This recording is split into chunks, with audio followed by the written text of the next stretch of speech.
ঢাকা ১৫ আসন ঘিরে এবারের নির্বাচনী মাঠ ক্রমেই উত্তপ্ত ও নাটকীয় হয়ে উঠছে। রাজধানীর গুরুত্বপূর্ণ এই আসনে মুখোমুখি অবস্থানে রয়েছেন জামায়াতে ইসলামীর আমির ডাক্তার শফিকুর রহমান এবং বিএনপির প্রার্থী শফিকুল ইসলাম মিল্টন। দুই শিবিরের সক্রিয় প্রচারণা, পাল্টাপাল্টি বক্তব্য ও মাঠ পর্যায়ের শক্ত অবস্থান নির্বাচনী লড়াইকে নিয়ে গেছে চূড়ান্ত উত্তেজনার দিকে। ডাক্তার শফিকুর রহমান এই আসনে দাঁড়িয়েছেন নৈতিকতা, দুর্নীতিমুক্ত রাজনীতি ও ধর্মীয় মূল্যবোধকে সামনে রেখে।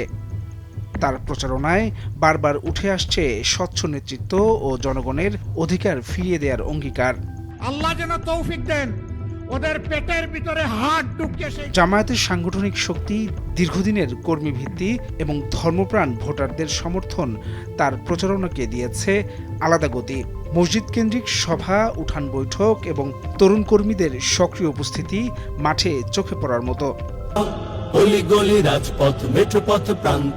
অন্যদিকে বিএনপি প্রার্থী শফিকুল ইসলাম মিল্টন এগুচ্ছেন ভিন্ন কৌশলে। তিনি জোর দিচ্ছেন গণতন্ত্র পুনরুদ্ধার, দ্রব্যমূল্যের ঊর্ধ্বগতি, বেকারত্ব ও নাগরিক সমস্যার উপর।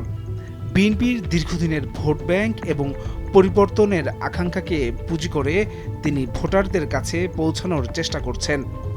বড় সমাবেশ, পাড়া মহল্লা, গণসংযোগ এবং সামাজিক যোগাযোগ মাধ্যমে তার প্রচারণা বেশ জোরালো। ঢাকা ১৫ আসনের ভোটাররা নানা শ্রেণী ও মতাদর্শের হওয়ায় এই লড়াই সহজ নয়।